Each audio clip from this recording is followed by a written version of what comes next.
The diplomatic chamber aboard the Celestial Harmony hummed with tension thick enough to cut with a plasma blade. Jack stood frozen, his heart hammering against his ribcage as he stared at the creature before him. Vyxthara, supreme predator of the Sanguine Nebula, whose reputation for violence made warlords weep and whose kill count exceeded the population of small moons. She was terrifying. 7 feet of corded muscle wrapped in midnight blue skin, her arms ending in obsidian claws, and eyes that burned like dying stars. Rows of crystalline fangs glinted when she spoke, and her presence radiated an aura of death that made every instinct in Jack's body scream run. Emma, his diplomatic partner, had just been called away for an emergency transmission.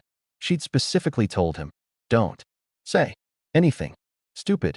Vyxthara leaned forward, those burning eyes fixed on Jack with predatory intensity. "You are the human negotiator?" Her voice was like gravel scraping across steel. Jack's mouth went dry.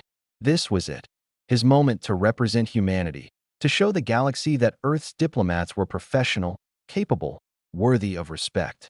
"You're so sexy," Jack blurted out. The words hung in the air like a death sentence. Vyxthara's eyes widened. Her forearms tensed, claws extending.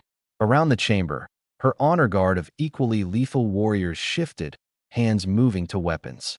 The temperature seemed to drop 10 degrees. Jack's life flashed before his eyes. 26 years of existence, about to end because his panic response apparently involved catastrophic flirting with the universe's most dangerous apex predator. Then Vyxthara made a sound, a strange, choking noise that started deep in her chest. Her shoulders shook, her fangs parted, and suddenly she was laughing, a sound like thunder rolling across mountains, raw and genuine and completely unexpected. "What?" she roared, but with amusement rather than rage. "What did you just say to me, tiny human?" Jack's brain short-circuited somewhere between terror and confusion. I panicked. "You're very intimidating, and my mouth just said words." Vyxthara circled him slowly, all 4 arms crossed, her expression shifting from amusement to something analytical. "In 1,200 cycles, I have conquered 17 star systems.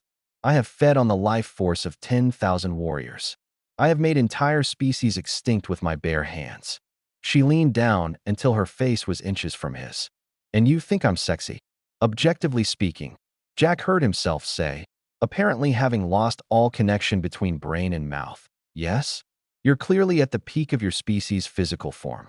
The symmetry is remarkable. Those eyes are genuinely captivating, even if they're currently calculating how many pieces to tear me into." The honor guard made aggressive clicking sounds. Vyxthara held up one hand, silencing them. "You are either the bravest human I have encountered," she said slowly, "or the most foolish." "Definitely the second one," Jack confirmed. "Emma, my partner, she's the brave one. I'm just the guy who apparently compliments apex predators when terrified." "This Emma," Vyxthara said, straightening to her full height. "She is your mate." "What?" "No, she's my colleague. She's going to kill me when she gets back, which is ironic since you'll probably have already done that." Vyxthara studied him with an intensity that made Jack feel like a specimen under a microscope. "You fear me, yet you spoke without calculation, without political maneuvering, without the usual deception I encounter from your kind." "I fear you because I spoke without calculation," Jack admitted. "Look, I'm supposed to be negotiating mining rights in the Korvax sector, not whatever this has become. Can we maybe rewind and pretend I said something professional?" "No," Vyxthara said flatly. Then, to Jack's absolute shock, she laughed again. "You have amused me, Jack of Earth. This is rare." She moved to her throne-like chair, settling into it with fluid grace. "Sit. Tell me why humanity wants the Korvax sector." Jack sat, mostly because his legs were about to give out. You want to actually negotiate?" "I came here prepared for typical diplomatic games. Lies, flattery, manipulation. Instead, I get honest panic and bizarre compliments." She gestured with 2 of her hands. "It is refreshing. Speak truthfully, human, and I will consider your request." So Jack talked. Without his prepared notes, without Emma's careful strategy, he simply told the truth. About Earth's need for rare minerals, about the colony ships waiting in orbit, about the thousands of families hoping to build new lives. He talked about humanity's struggles, their hopes, their genuine desire to coexist peacefully with other species. Vyxthara listened, interrupting occasionally with pointed questions. Jack answered honestly, even when the truth made humanity look weak or desperate. When Emma finally returned, she found Jack and Vyxthara engaged in what appeared to be genuine conversation, occasionally punctuated by the predator's thunderous laughter. "What did I miss?" Emma asked carefully. "Your partner," Vyxthara said, rising, "is an idiot." "I'm aware," Emma replied, "but an honest idiot. We have an agreement." Vyxthara extended one clawed hand toward Jack. "Humanity may mine the Korvax sector. In exchange, you will send me this one as a cultural liaison." "Me," Jack squeaked.